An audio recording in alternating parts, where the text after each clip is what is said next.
New York Giants season disaster. And look, I'm not a guy that's typically pro tanking. I'm not a guy that's like want my team to lose. Like I'm old school. Even if the team is the playoffs, they're done.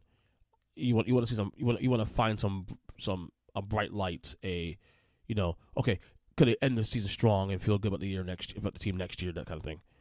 No, I think at 43 years old, I've come to terms with my love of sports and the reality of the business. Folks, I'm in for the tank. Folks, I am in. I am done with Daniel Jones. I am done with this team.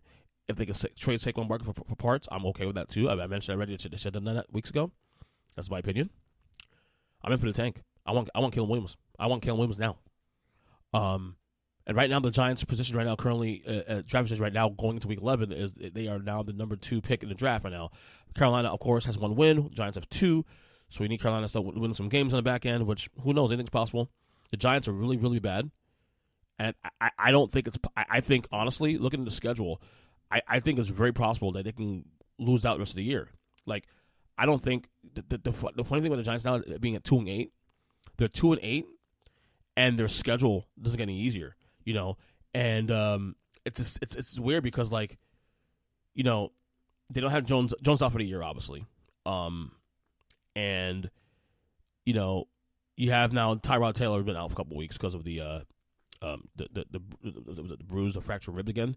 They have this third stringer. I call him Danny DeVito. Okay, it's Tommy DeVito. He's the quarterback now for the foreseeable future now. He's not that good either.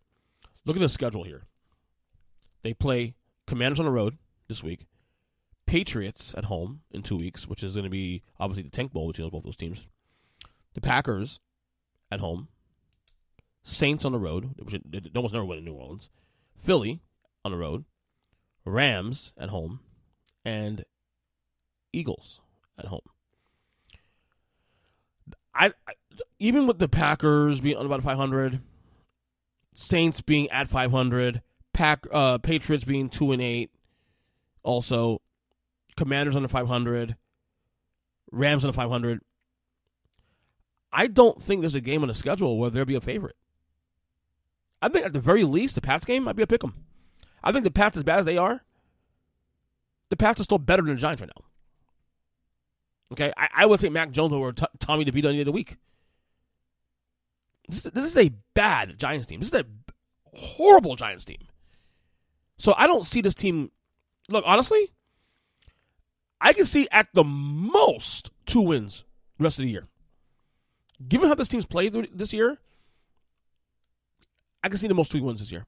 But at this point, I don't want them to win any one of the games. I want to tank. I want to fall apart. And if look, the report came out yesterday that Daniel Jones is going to be in the roster next year. Well, of course they are, because they already paid him the money. They got to keep him for these 2 years.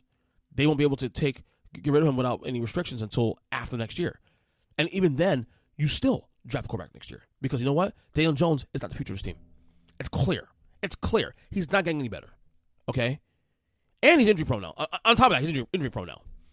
Okay? You made a mistake there. Look, I defended the contract because at the time, especially playoff win, had a solid last year with a leash on. Hoping Brandon Dayball can keep that thing, tight. But the reality is, he's just not that good. He's not that good. And I defended the contract for one reason, because we knew that within the language of the deal, 4 years, 180 or 160. But we knew it was really a 2-year, $80 million contract. So in hindsight, it really was kind of like a backward franchise. Okay? If he's not good in 2 years, you get rid of him. At this point now, you eat the cost from a year, you draft the quarterback. I don't hear any more bullshit about the front office sitting there saying, well, we already paid this guy, so we can't afford to draft a quarterback. We got $4 million committed to him this year. No, fuck that. Fuck that. Eat the cost, draft the quarterback on the rookie year. Next year, you cut him. Or try to trade him in the meantime also. That's simple. This team is terrible, going nowhere fast. Okay? Trade Saquon if you need to. Doesn't matter. Do a real rebuild. And also, to note, are we sure that Dayball and Joe Shane wanted Daniel Jones back this year? Like, I don't know if there's any rumors out there about this, but it wouldn't shock me if Brian Dayball was not necessarily a fan of Daniel Jones, but he was overridden by the front office, or by the ownership of Mara and Tisch in New York to hold on to Jones because he's their type of guy, their type of quarterback. Because they have a type of quarterback they like.